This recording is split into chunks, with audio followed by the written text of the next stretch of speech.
அம்மாவும் இருக்க மாட்டாங்க, அப்பாவும் இருக்க மாட்டாங்க, நிறைய இருப்பாங்கல்ல. அந்த குழந்தைகளுக்கு 18 வயசு ஆகிறவரையும் மாசம் 2000 ரூபாய் இந்த ஆட்சி தருவது அறிவித்திருக்கிற ஆட்சி திமுக ஆட்சி. என்ன கவனம் இருக்குறீங்க? எவ்வளவு பேர் செய்தி சொல்றாங்க? இது சாதாரண திட்டமா சொல்லுங்க. அந்த குழந்தைக்கு 18 வயசு ஆகிறவரையும் நான் மாசம் 2000 ரூபாய் தரணும்னு வச்சிருக்காரு. இது இந்தியாவிலேயே வேற எங்கேயுமே கிடையாது. நான் வச்சிருக்கேன்.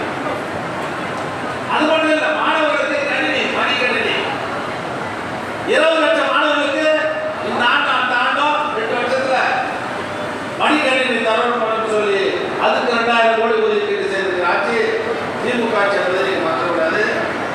புது கல்லூரி பருவம் வந்துருது. அதை நம்ம ஆளுநர் தொகுதி ஒரு கல்லூரி வருது. பாத்தீங்களா இல்லையா? ஆளுநர் ஒரு பொறியியல் கல்லூரி வரப்போகுது. அது மட்டும் இல்லாத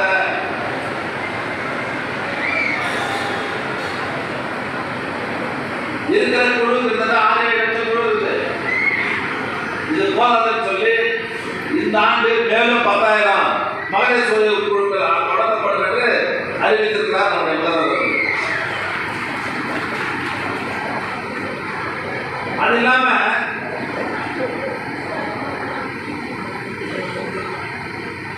நிறைய தொழிலாளர்கள், மகளிர் பெண் தொழிலாளர் இருக்கிறாங்கல்ல, வெளி மாவட்டத்தில் வந்து வேலை பார்க்குறாங்க. அவங்க நகரத்துக்கு வசதி கிடையாது, பாவம் இல்லையா? அப்பேற்பட்ட அந்த ஏழை தொழிலாளர்களுக்கு பாதுகாப்பாக இருக்கும், வாடகை கம்மியாக இருக்குன்னு தோழி இல்லங்கள் நீ உலகத்துக்கு போய் பாருங்க. உலகத்துல ஒரே இடத்துல 19,000 பெண்கள் தங்கக்கூடிய அளவுக்கு ஒரு ஊரே உருவாகிருக்கும். நீ போய் பாருங்க. 19,000 பேர் ஒரே இடத்துல தங்கக்கூடிய அளவுக்கு கட்டடங்கள் கட்டி அதுக்கு எல்லா வசதியும் செய்து தந்துருக்கோம். ஒரு 6 மாசத்துக்கு முன்னதான் நம்முடைய மாறும்போது தமிழ்நாடு முதலமைச்சர் அவர்கள் அந்த கட்டடத்தை தந்து 19,000 பேர் அந்த தங்கிக்கிறாங்க.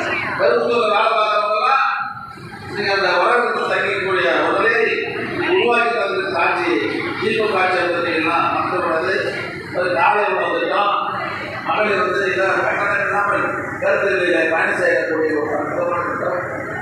இந்த ஆட்சியை பொறுத்தவரை பெண்களுக்காக பல்வேறு திட்டங்களை கொண்டு வந்து அதை செயல்படுத்துகிற ஆட்சி தான் திமுக ஆட்சி. இப்பேற்பட்ட ஒரு நல்லாட்சி தருகிற